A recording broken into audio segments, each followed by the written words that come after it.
Right, Matt says it's better. I'm going to assume that means that you can hear us now. You can barely can lip read. I'm just waiting for everyone to confirm that they can hear me before I continue. Excellent, excellent. Looks like we're up and running. All right, so welcome everyone to this week's Purple Penny live video post. We had a bit of a false start, couldn't get the microphone working. A bit odd because it's worked before many times. I'm not sure what's going on there, but computers, what can you do? This is our weekly post where we talk about what's going on in the world of coins, what's going on in the shop. Welcome everyone. Thanks everyone for telling me that the sound wasn't working. I feel like an idiot now. So what's been going on in the shop this week? As you may well know, there was an arrest made in the shoplifting event that happened about a month ago. So that's fantastic. Well done to Catherine for pushing that through and to the local police for moving on that. Unfortunately, it meant that we lost the video from last week because it had pictures of the suspects in it, so that had to be taken down. We'll do the information on overdates again in another video. So welcome to Ian and Peter and Helena and Michael and Cam and Greg and Andrew and everyone else who's watching, so thanks for tuning in. So the news for the week is Firefighter releases. We attended a live video session with the Royal Australian Mint on Tuesday and covered off on the coloured $2 Firefighter coin, which is due for release on the 29th of October. And the Firefighter coin is being released in 3 different media. We're getting, firstly, we'll just get a finger here. Firstly, we're getting it in rolls. The rolls are $99.95, which seems to be the standard price at the moment.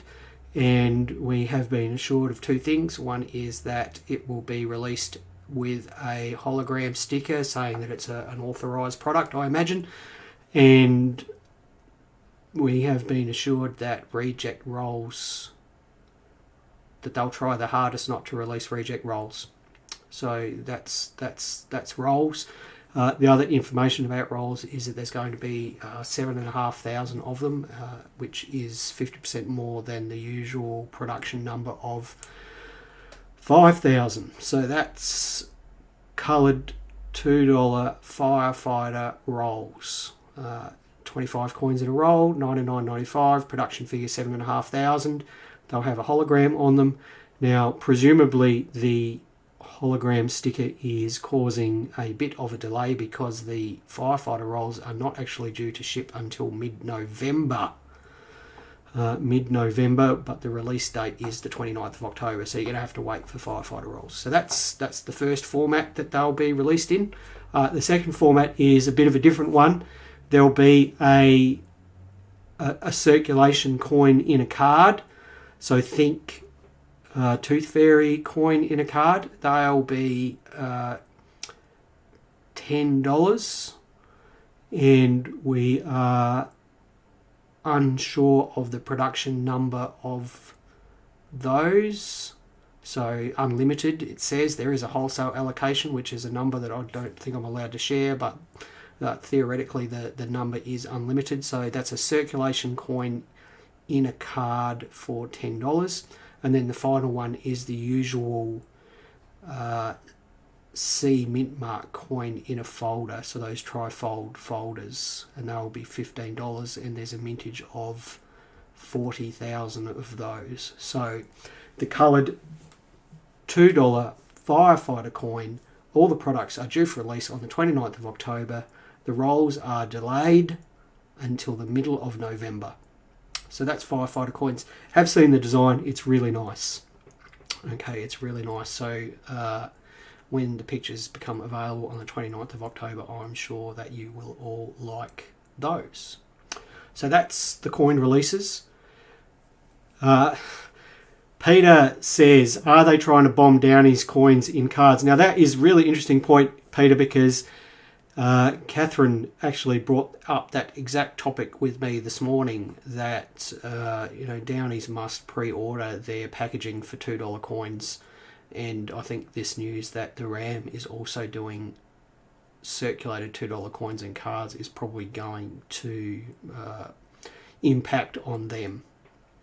But at $10 each, it's attractive packaging. It's a good product. It's priced well, and I think it will probably sell well.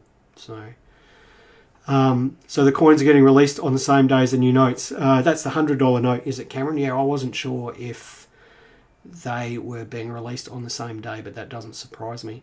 Peter is so excited. The sarcasm is dripping off of your comment there, Peter.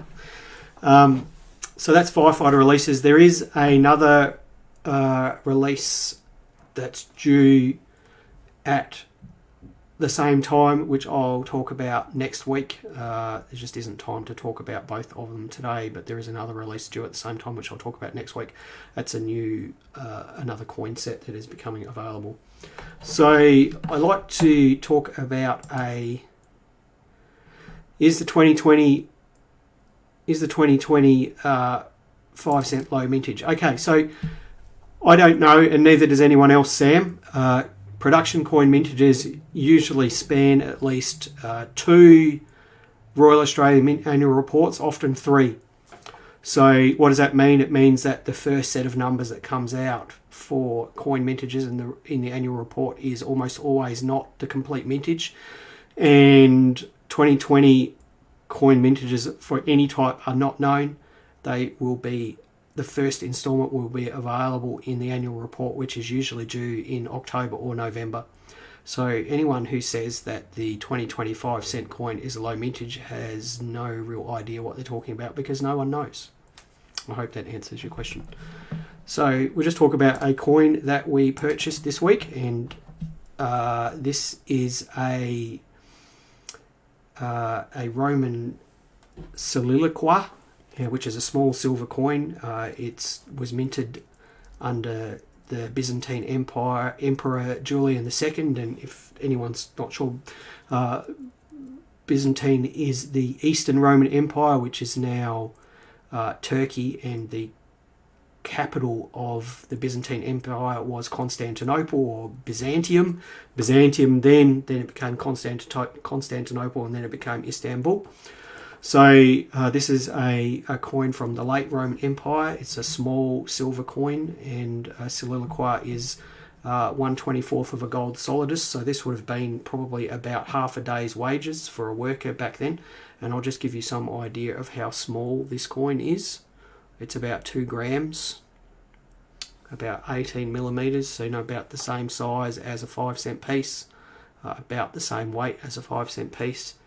And I guess the reason why I'm showing you this is that you probably would have noticed that we have been listing up quite a few Roman coins over the last few months, but this one really stood out because it's the first sort of as struck coin, Roman coin that we've had. So it's beautifully toned. It's got lovely smooth surfaces, colourful toning. The rims are, fully intact, and it's just a lovely, lovely little coin. And it's actually sold now, but I will be quite honest with you, it's the sort of thing that I would usually add to my collection, because it's sort of a top-end type coin, but I can't afford to keep it. So it's now heading off to a new owner. So that's a Roman soliloquy of Julian II. Struck about 355 to 360 AD, a little tiny silver coin. So how is the coin found? I have no idea, Cameron. I've got no idea what it's been doing for the last 1800 years. It's in fantastic condition, so wherever it's been well and truly well looked after. So I'm sure that the new owner will enjoy owning it. I like to talk about some aspect of numismatics each week. Last week we did overdates. Today I thought I would poor Mark can't keep everything. It probably amuse you to know that there's a box here in the shop that's got Mark written on it, and that's for all the stuff that Mark refuses to sell. That Catherine puts all that stuff in there. There's not that much in there. I can't keep everything. But the stranger, the stranger and the weirder, the more likely it is that I'll want to keep it. The little Roman coin is beautiful, and it was one of these things that that you just can't let go by. So we paid really good money for it, and we just couldn't let it go by because it was so beautiful. So anyway, we'd like to talk about a coin every week, and this week I thought I would do the 1925 penny because it is a popular coin amongst collectors. Everyone is most pre-decimal collectors are looking for a 1925 penny at some point.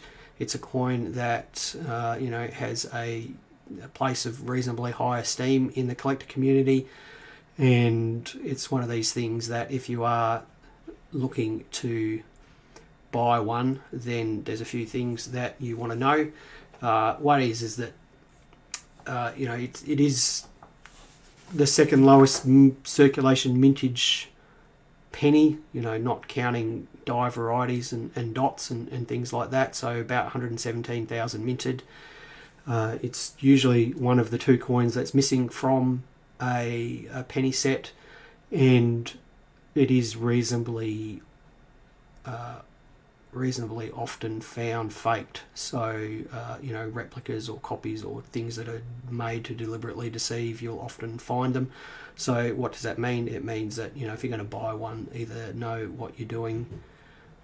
Peter paid 30 shillings for one in 1965. So 30 shillings is what's that? £1 sixpence. Is that correct, Peter? £1 and sixpence. So yeah, I've got one that I'd sell you for 30 shillings here. It's terrible.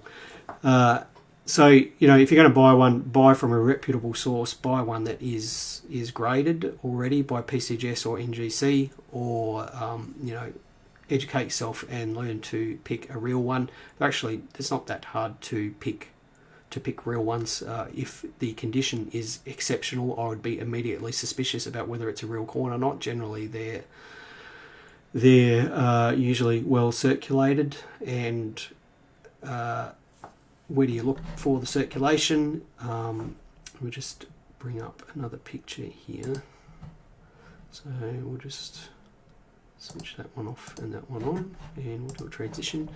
So if you're new to decimal collecting, pre-decimal collecting, then you've probably read about full center diamonds and pearls and things like that. And this little bit of information applies to all George V coins, apart from the Parliament florin and the Centenary florin. When you're talking about the centre diamond, you're talking about the diamond in the centre of the band of the King's Crown on the obverse.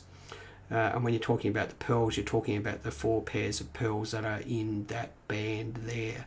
So you can just see on that picture, I've got the centre diamond highlighted with an arrow, and then I've got the first set of pearls that wear just highlighted to the left of that.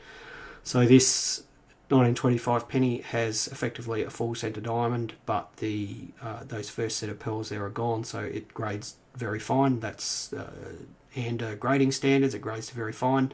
The other place to look is the moustache, which I've also got highlighted there. Often the moustache is the first place to go, or it can be actually quite flat because of strike weakness, but it's well worth examining both places. So if I saw a 1925 penny with 8 pearls, and I would be generally suspicious and be looking at whether it's an authentic coin or not. So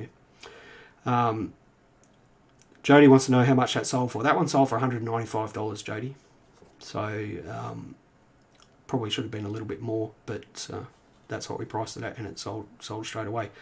Wendy, since the Firefighter is delayed to ship from the 15th, the pre-order's been taking... Yeah, so you'll be able to order them on the 29th. Wendy, you'll be able to order them on the 29th. They'll be all available. Like, our allocation will be up on the website on the 29th, and including the rolls, and you'll be able to order them then, but they won't get shipped until sort of mid to late November, most likely, the rolls. So that's 1925 pennies. it's a good coin to have in your collection, and lots of people hoard them, buy lots of them. You know, what's the sort of grade that I would buy? I would buy this sort of grade here, this exact coin that you're seeing in front of you, very fine with no damage. I guess, you know, try to avoid coins with damage or coins with problems. They might seem cheap, but they're also hard to get rid of. And we'll just put that coin back up there. So that's the 1925 penny, second lowest circulation penny. You can get a pretty good one for anywhere from $150 to $250. If you want uncirculated coin, then you're talking thousands. So that's the 1925 penny. What sort of mint bags has your friend been selling, Sam?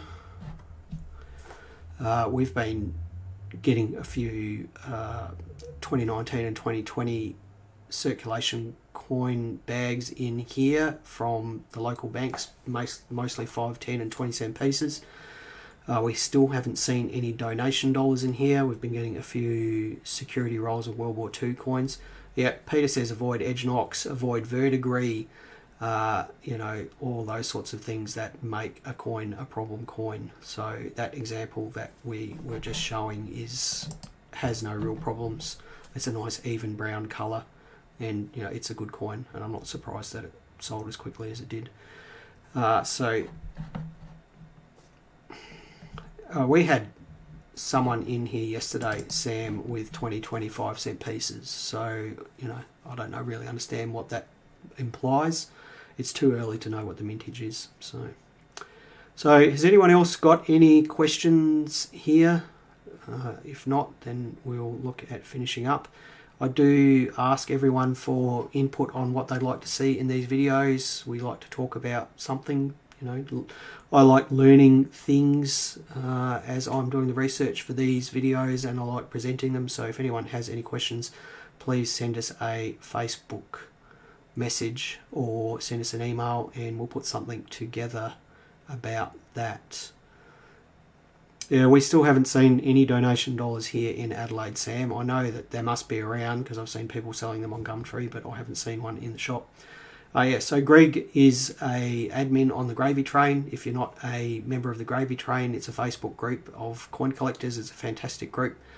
They have lots of competitions, and the Purple Penny sponsors a weekly competition there, and that's tomorrow night. The Purple Penny presents at 5 p.m. New South Wales time. So yeah, do go over and join the Gravy Train and take part in that competition. You can win something. What year in pennies are worth something? Asked Jody. 1925, 1930 and 1946 are the easiest ones to remember. 1925, 1930 and 1946. All right, everyone, we might finish up there. I need to go and have some lunch. Apologies for the delay with getting the sound for that. Could we put a link to the Gravy Train? Yes, I'll adjust the post for this video and put a link to the Gravy Train there. Okay. So thanks everyone for taking part, and please tune in next week. And if you do have anything that you want us to talk about, please let me know. Send me an email, send us a Facebook message, and we'd love to talk about it. Okay. Bye everyone.